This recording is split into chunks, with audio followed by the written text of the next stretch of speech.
എല്ലാവർക്കും സുഖമാണെന്ന് വിശ്വസിക്കുന്നു. ഡെയിലി അപ്ഡേറ്റിലേക്ക് എല്ലാ ആളുകൾക്കും സ്വാഗതം.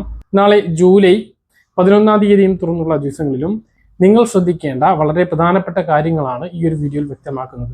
വീഡിയോയുടെ വിശദാംശങ്ങളിലേക്ക് കടക്കുന്ന മുമ്പ് കൂടുതൽ ആളുകളിലേക്ക് ഇൻഫർമേഷൻ എത്താൻ ഷെയർ ചെയ്യുക, ലൈക്ക് ചെയ്യുക, ഫേസ്ബുക്കിലൂടെ കാണുന്ന ആളുകൾ ഫോളോ ചെയ്യുക. വീഡിയോയുടെ വിശദമായ വിവരങ്ങളിലേക്ക് വരാം. ക്ഷേമ പെൻഷൻ, ഓണ പെൻഷൻ്റെ കാര്യം പറഞ്ഞപ്പോൾ കഴിഞ്ഞ ദിവസം ചോദിച്ചിരുന്നു 2 മാസത്തെ പെൻഷൻ കിട്ടുമോ എന്നുള്ളത്. 2 മാസത്തെ അല്ല, ഈ ഒരു മാസത്തിനിടക്ക് വരാൻ പോകുന്ന ജൂലൈ മാസത്തെയും ഓഗസ്റ്റ് മാസത്തെയും ഒക്കെ നോക്കുകയാണ് എങ്കിൽ 6,000 രൂപയായിരിക്കും പെൻഷൻ ഓണത്തിന് മുമ്പ് ലഭിക്കാൻ പോകുന്നത്.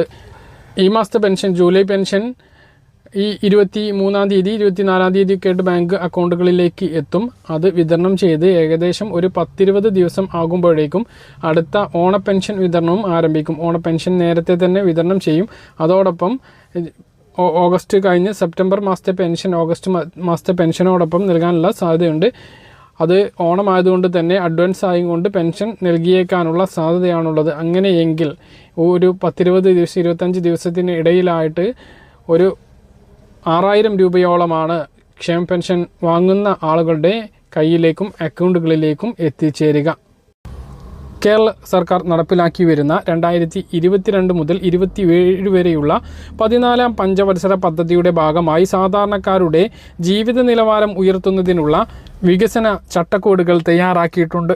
റോഡുകൾ, കുടിവെള്ളം, ഭവനം, കൃഷി, വിവിധ മേഖലകൾ ഇതിൽ ഉൾപ്പെടുന്നു. തദ്ദേശ സ്വയംഭരണ സ്ഥാപനങ്ങൾ തയ്യാറാക്കുന്ന വാർഷിക പദ്ധതികളിലൂടെയാണ് ജനങ്ങളുടെ ആവശ്യങ്ങൾ തിരിച്ചറിഞ്ഞ് ഈ ഫണ്ടുകൾ വിനിയോഗിക്കുന്നത്. ഓരോ വർഷവും നിങ്ങളുടെ പ്രദേശത്ത് നടക്കുന്ന ഗ്രാമസഭകൾ വഴി ജനങ്ങളുടെ ആവശ്യങ്ങളും ഗുണഭോക്തൃ പട്ടികയും തയ്യാറാക്കുന്നതിനാൽ ഗ്രാമസഭകളിൽ പങ്കെടുക്കുന്നത് വളരെയധികം പ്രധാനപ്പെട്ടതാണ്. നിരവധി പദ്ധതി ആനുകൂല്യങ്ങൾ ലഭിക്കും എന്നതും നമ്മൾ മുമ്പും പറഞ്ഞിട്ടുണ്ട്. ഇപ്പോൾ പറയുന്നത് വീടുമായി ബന്ധപ്പെട്ട് നമുക്ക് ലഭിക്കുന്ന ആനുകൂല്യങ്ങളാണ്. വീട് നവീകരണത്തിനും പുതിയ വീടും ലഭിക്കുന്നത് പദ്ധതികളുണ്ട്. ലൈഫ് മിഷൻ പദ്ധതിയിലൂടെയാണ് ഇപ്പോൾ പുതിയ വീട് ലഭിക്കുന്നത് എങ്കിൽ വീടിൻ്റെ പുനരുദ്ധാരണത്തിന് സഹായവും ലഭിക്കും. ചില സാഹചര്യത്തിൽ നിലവിലുള്ള വീടുകളുടെ അറ്റകുറ്റപ്പണിക്കും നവീകരണത്തിനും തദ്ദേശ സ്ഥാപനങ്ങൾ വഴി സഹായം ലഭിക്കുന്നുണ്ട്. ലൈഫ് മിഷൻ പദ്ധതിയുടെ പ്രധാന ലക്ഷ്യം ഭവനം ഇല്ലാത്തവർക്ക് വീട് നൽകുക എന്നതാണ്. എങ്കിലും മുമ്പ് ആരംഭിച്ച് പൂർത്തിയാക്കാൻ സാധിക്കാത്ത വീടുകൾ, താമസയോഗ്യമല്ലാത്ത വീടുകൾ എന്നിവയ്ക്കും മാനദണ്ഡങ്ങൾക്ക് വിധേയമാക്കി ഈ പദ്ധതിയിൽ പരിഗണന ലഭിക്കുന്നു. വീടിന് ചെറിയ കേടുപാടുകൾ ഉള്ളതുകൊണ്ട് മാത്രം ലൈഫ് മിഷനിൽ നിന്നും തുക ലഭിക്കണം എന്നില്ല.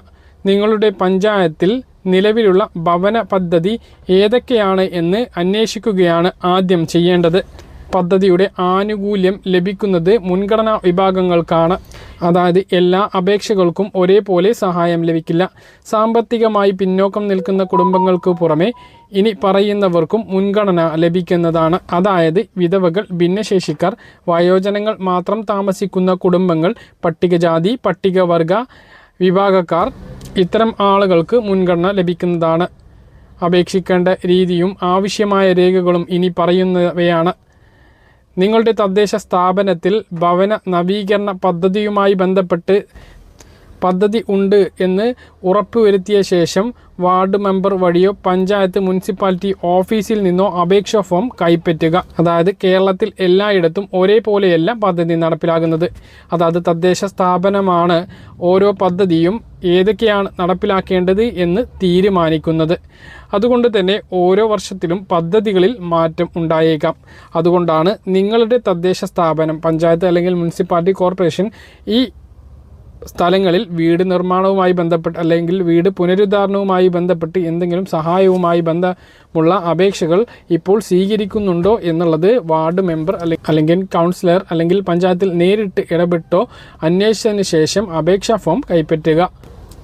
അപേക്ഷ നൽകുന്നതോടൊപ്പം ഈ രേഖകൾ കൂടി വേണം.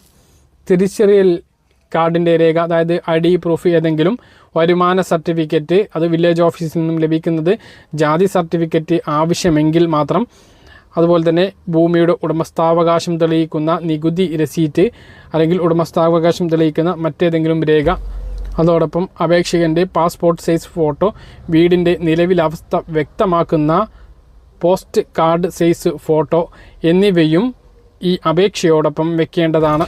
അപേക്ഷ സമർപ്പിച്ച് കഴിഞ്ഞാൽ ഉടൻ തന്നെ ധനസഹായം ലഭിക്കില്ല.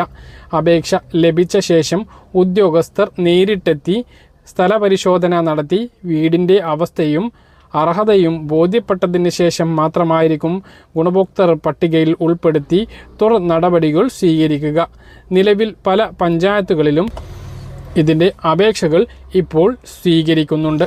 അതിനാൽ കൂടുതൽ വിവരങ്ങൾക്ക് നിങ്ങളുടെ വാർഡ് മെമ്പറെയോ പഞ്ചായത്തിൽ നേരിട്ടെത്തിയോ ഈ കാര്യങ്ങൾ അന്വേഷിക്കേണ്ടതാണ്. മിക്കവാറും സ്ഥലങ്ങളിലെല്ലാം ഗ്രാമസഭകൾ കഴിഞ്ഞിട്ടുണ്ട്. പല പദ്ധതിയുടെ അപേക്ഷകളും ഇപ്പോൾ ആരംഭിച്ചിട്ടുണ്ട്. നിരവധി ആനുകൂല്യങ്ങൾക്കുള്ള അപേക്ഷകളാണ് ആരംഭിച്ചിട്ടുള്ളത്. മിക്കവാറും പദ്ധതിയിലൂടെ മുൻഗണന റേഷൻ കാർഡുള്ളവർക്ക് മുൻഗണന ലഭിക്കുന്നതാണ്. നിലവിൽ ഈ മാസം 17-ാം തീയതി വരെ നീല വെള്ള റേഷൻ കാർഡുള്ളവർക്ക് മുൻഗണനാ വിഭാഗത്തിലേക്ക് മാറുന്നതിന് അപേക്ഷ സമർപ്പിക്കാവുന്നതാണ്. പഞ്ചായത്തിലൂടെയൊക്കെയുള്ള ഇത്തരം പദ്ധതികളിലൂടെ സഹായം ലഭിക്കുന്നതിന് മുൻഗണനാ റേഷൻ കാർഡ് വലിയ ഉപകാരമാണ്. അതുകൊണ്ട് തന്നെ അർഹതയുള്ള ആളുകൾ ഒഴിവാക്കൽ മാനദണ്ഡങ്ങൾ ഉൾപ്പെടാത്ത നിലവിൽ നീല വെള്ള റേഷൻ കാർഡിൽ ഉൾപ്പെടുന്ന ആളുകൾ ഈ മുൻഗണനാ റേഷൻ കാർഡ് ലഭിക്കുന്നതിന് വേണ്ടിയും അപേക്ഷ സമർപ്പിക്കുക. ഈ ലിസ്റ്റിൽ ഉൾപ്പെടാൻ വേണ്ടിയിട്ട് പഞ്ചായത്ത് സെക്രട്ടറിക്കും അപേക്ഷ നൽകാം. അങ്ങനെ ഒരു ലിസ്റ്റിൽ ഉൾപ്പെട്ട് കഴിഞ്ഞാൽ മുൻഗണനാ റേഷൻ കാർഡ് വേഗത്തിൽ ലഭിക്കുന്നതാണ്. റേഷൻ കാർഡിലൂടെ ലഭിക്കുന്ന അരി വിഹിതത്തിൽ വലിയ കുറവ് വരാൻ പോവുകയാണ്. തലയെണ്ണി റേഷൻ വിതരണത്തിന് കേന്ദ്ര സർക്കാർ ശ്രമിക്കുകയാണ്. ഏറ്റവും പുതിയ റേഷൻ അറിയിപ്പുകളാണ് ഇന്നത്തെ വീഡിയോയിൽ ആദ്യം പറയുന്നത്. സംസ്ഥാന സിവിൽ സപ്ലൈസ് മന്ത്രി അനൂപ് ജേക്കബിൻ്റെ കൂടിക്കാഴ്ചയ്ക്ക് പിന്നാലെ സപ്ലൈകോക്ക് 90 കോടി രൂപ അനുവദിച്ച് കേന്ദ്ര സർക്കാർ സപ്ലൈകോക്ക് നൽകാനുള്ള തുകയിൽ നിന്നാണ് അടിയന്തരമായി 90 കോടി രൂപ കേന്ദ്ര ഭക്ഷ്യമന്ത്രാലയം അനുവദിച്ചത്. 200 കോടി രൂപ കൂടി ഉടൻ അനുവദിക്കുമെന്നും മന്ത്രാലയം അറിയിച്ചു. സംസ്ഥാന ഭക്ഷ്യ സിവിൽ സപ്ലൈസ് വകുപ്പ് മന്ത്രി അനൂപ് ജേക്കബ് കേന്ദ്ര ഭക്ഷ്യമന്ത്രി പ്രഹ്ലാദ് ജോഷിയെ കണ്ട് നൽകിയ നിവേദനത്തിന് ശേഷമായിരുന്നു ഇത്. എന്നാൽ കേരളം ഉൾപ്പെടെയുള്ള വിവിധ സംസ്ഥാനങ്ങളുടെ എതിർപ്പ് മറികടന്ന് കേന്ദ്രം AAY അന്ത്യോദയ റേഷൻ കാർഡിനുള്ള അരി വിഹിതം കുറക്കാൻ തീരുമാനിച്ചിട്ടുണ്ട്. ഇത് കേരളത്തിൽ റേഷൻ കടയിലൂടെയുള്ള അരി വിതരണത്തിൽ വലിയ കുറവുണ്ടാകും. ഏകദേശം 1 ലക്ഷം മെട്രിക് ടൺ കുറവ് വരും എന്നുള്ളതാണ് ഇപ്പോഴത്തെ കണക്കുകൂട്ടൽ. ഭക്ഷ്യസുരക്ഷാ നിയമത്തിലെ വിവാദ നിയമ ഭേദഗതി കേന്ദ്ര സർക്കാർ തുടരാൻ തന്നെയാണ് തീരുമാനിച്ചിട്ടുള്ളത്.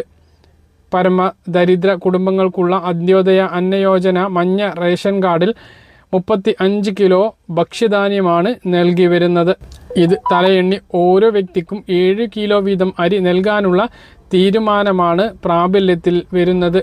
എതിർപ്പുകൾ ഈ മാസം 13-ാം തീയതി വരെ കൂടി അറിയിക്കാനുള്ള അവസരമുണ്ട്. കേരളത്തിൻ്റെ എതിർപ്പുണ്ടെങ്കിലും ഈ മാസം കഴിയുന്നതോടെ പദ്ധതി നടപ്പിലാക്കുമെന്നാണ് കരുതുന്നത്.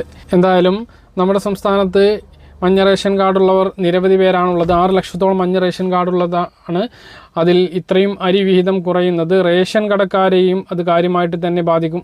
ഓരോ കിലോക്കും അനുസരിച്ച് റേഷൻ കടക്കാർക്ക് കമ്മീഷൻ ലഭിക്കുന്നതാണ്.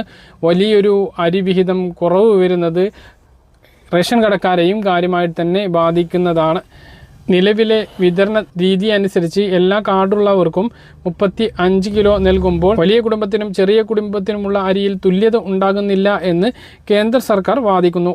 കുടുംബ അംഗങ്ങളിൽ 5-ൽ കൂടുതലാണ് എങ്കിൽ എത്ര പേരുണ്ട് എങ്കിലും 35 കിലോ ഭക്ഷ്യധാന്യം മാത്രമേ പുതിയ ഭേദഗതിയിലൂടെ നൽകൂ എന്നും കേന്ദ്രം പറയുന്നു. 10 പേരുള്ള കുടുംബത്തിന് 5 അംഗങ്ങളുള്ള കുടുംബത്തിനും 35 കിലോ ഭക്ഷ്യധാന്യം തന്നെയായിരിക്കും ലഭിക്കുക.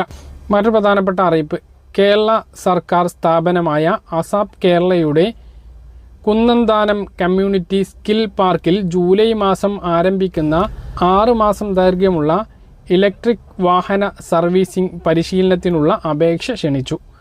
+2 ഡിഗ്രി, ഡിപ്ലോമ, ITI എന്നിവ അടിസ്ഥാന യോഗ്യതയുള്ള 18 വയസ്സ് മുതൽ 45 വയസ്സ് വരെയുള്ളവർക്ക് അപേക്ഷിക്കാം. അസാബിൻ്റെ കൂന്താനം കമ്മ്യൂണിറ്റി സ്കിൽ പാർക്കിൽ നടക്കുന്ന കോഴ്സ് വിജയകരമായി പൂർത്തീകരിക്കുമ്പോൾ 100% പ്ലേസ്മെൻറ്റ് അസിസ്റ്റൻ്റ് ലഭിക്കുന്നതാണ്. അപേക്ഷ സമർപ്പിക്കേണ്ട അവസാന തീയതി ജൂലൈ 15 കൂടുതൽ വിവരങ്ങൾക്കും അഡ്മിഷനുമായിട്ട് 94 95 99 96 88 എന്ന നമ്പറിൽ ബന്ധപ്പെടുക. സ്വർണ്ണവിലയിൽ തുടർച്ചയായിട്ടുള്ള വർധനവാണ് വീണ്ടും ഉണ്ടായിട്ടുള്ളത്. ഗ്രാമിന് 35 രൂപ വർദ്ധിച്ച് 13,275 രൂപയും പവന് 250 രൂപ കൂടി 1,06,200 രൂപയുമായി. പറഞ്ഞ കാര്യങ്ങൾ കൃത്യമായിട്ട് മനസ്സിലാണെന്ന് കരുതുന്നു. ഇതുപോലുള്ള ഇൻഫർമേഷനുകൾക്ക് ഫോളോ ചെയ്യുക, സബ്സ്ക്രൈബ് ചെയ്യുക. മറ്റൊരു വീഡിയോയുമായി നമുക്ക് വീണ്ടും കാണാം. ബൈ.